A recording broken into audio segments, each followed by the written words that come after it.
Welcome to KC classes.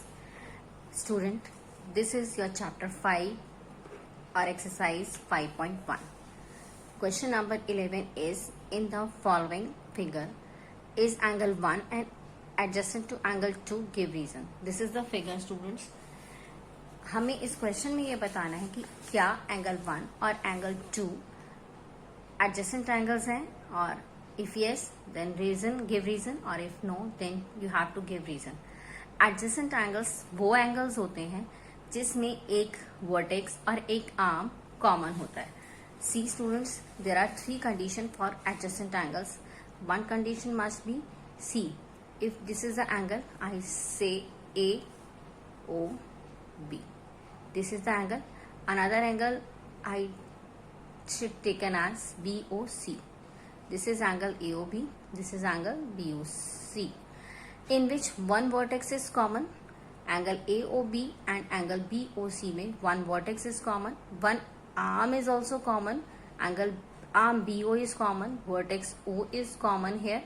And third condition is, the non-common arms must be either side of the common arm.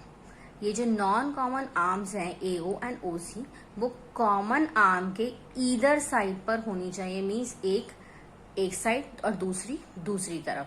तो ये 3 conditions होती हैं adjacent angles की, कि उनमें एक वर्टेक्स कॉमन होना चाहिए, एक आर्म कॉमन होनी चाहिए, और नॉन कॉमन आर्म के ईदर साइड्स पर होनी चाहिए. ठीक है, तो उसके अकॉर्डिंग अगर हम यहाँ देखें, यहाँ पे आपका आर्म तो कॉमन है, नॉन कॉमन आर्म्स भी ईदर साइड पर हैं, लेकिन वर्टेक्स कॉमन नहीं है, तो ये एडजेसेंट एंगल्स नहीं है. तो हम इसका आंसर कैसे लिखेंगे students? Angle 1 and angle 2 are not adjacent angles, as they have no common vertex. Okay, now come to the 12th question. 12th question is here, find out the values of x, y and z in each of the following figure. This is the first figure students. इसमें आपको ये figure दी हुई है और आपको x, y, z की values निकालनी है. सी स्टूडेंट्स, इस तरह से जब 2 लाइन आपकी इंटरसेक्ट करती है, intersect means meet at a point. If 2 lines intersect each other और meet at a point, this type of 4 angles are formed. This and this angles, something this or this, these angles are vertically opposite angle, and vertically opposite angles are always equal. अगर ये 50 degree है तो students ये भी 50 degree होगा, और इसी तरह से आपका ये एंगल और ये एंगल भी आपका वर्टिकली अपोजिट एंगल है. ये 100 डिग्री है तो सपोज ये भी 100 डिग्री होगा. तो हम इस वैल्यू की हेल्प से, इस प्रॉपर्टी की हेल्प से इस क्वेश्चन को फाइंड आउट करेंगे. सी स्टूडेंट, यहाँ पे भी 2 लाइन्स इंटरसेक्ट हैं एट अ पॉइंट, तो ये दोनों आपके जो एंगल्स हैं, ये दोनों एंगल्स आपके वर्टिकली अपोजिट एंगल्स होंगे. ओके, तो हम इसे करते हैं. हम इसे लिखेंगे कि x is equal to 55 degree. Angles को डिग्री में मेजर किया जाता है. Reason is vertically opposite angles. Okay, इस तरह से हमने ये निकाल लिया. अब हमें x तो निकाल लिया. नाउ कम टू, अगर आप इस फिगर को देखिए, मैं इस तरह से इस फिगर को हाइड कर दूं तो see y and x are on a straight line. एक स्ट्रेट लाइन पर y और x बने हुए जो कि एडजेसेंट हैं. तो स्टूडेंट, जब एक स्ट्रेट लाइन पर जो एडजेसेंट एंगल्स होते हैं, दे फॉर्म अ लीनियर पेयर जिनका सम 180 होता है. हमें x की वैल्यू पता है जो अभी हमने निकाल ली है, तो हम 180 से माइनस करके y भी निकाल सकते हैं. इसे किस तरह से करेंगे? हम लिखेंगे y plus X is equal to 180. They form a linear pair. Okay, जिसमें से हम x की वैल्यू स्टूडेंट्स निकाल चुके हैं, that is 55. So linear equations अब आप कर चुके हैं, तो आपको पता होगा ये नंबर जो प्लस में है वहाँ शिफ्ट होके माइनस में हो जाएगा, और जब आप इसे 180 से माइनस करेंगे तो you will gate 35 degree I think, or 25 degree, right? Let me check again. Right, no, it's 125. Right, it is 125. Right, is it? It is right. Now you have here y here. Now how can you find out z? Again, see, these are opposite angles, vertically opposite angles, so y and z are equal. As you know, y is 125, so z is also 125. आप लिखोगे y is equal to z, as again they are vertically opposite angles. So z is also 125 degree, which is equal to y. Okay. Come to second part.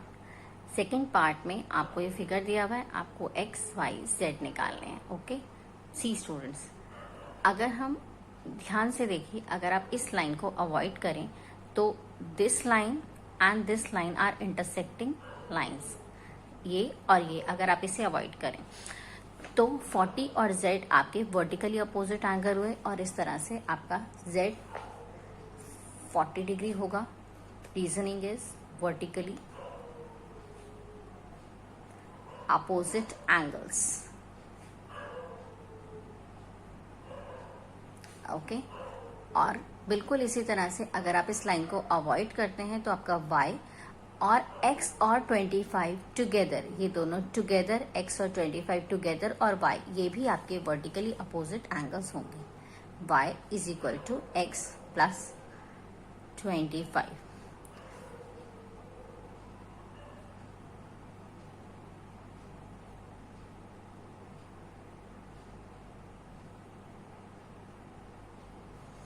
Okay, x plus 25 and y are vertically opposite. C student, but sorry मैंने इसे अभी देखा, but इस तरह से हम इसे find out नहीं कर सकते. क्यों? क्योंकि we don't know the value of y and as well as x. So here two values are mixing, so this formula can not be used here. Okay, so I am cutting this one. Now see students, we have z now 40 degree. So अगर आप इस figure को ऊपर से इस तरह से height करें तो आप देखेंगे नीचे की तरफ ये जो y और z है वो इस लाइन पर इस तरह से एडजेसेंट एंगल्स बने हुए हैं एक स्ट्रेट लाइन पे. So these are linear pair. So yes, I can say y plus z is equal to 180 linear pair. Okay, you know the value of z, that is 40 degree. I write here. As you know the linear equation, ये value यहाँ पे plus है, जो right side पे जब shift होगा तो it will be minus like this. So by this you will get y is equal to 40 degree. Okay, now this can be used because now we know the value of y. Now this thing can be used. I write y is equal to x plus 25. This is vertically opposite angles. See students, now you know the value of y. अब देखिए, अगर मुझे x की value निकालनी है तो मैं इस प्लस 25 को इसके कांस्टेंट नंबर के साथ शिफ्ट कर देती हूँ, जो वहां जाके आपका माइनस में हो जाएगा. मीन्स ये दूसरी साइड पे जाएगा.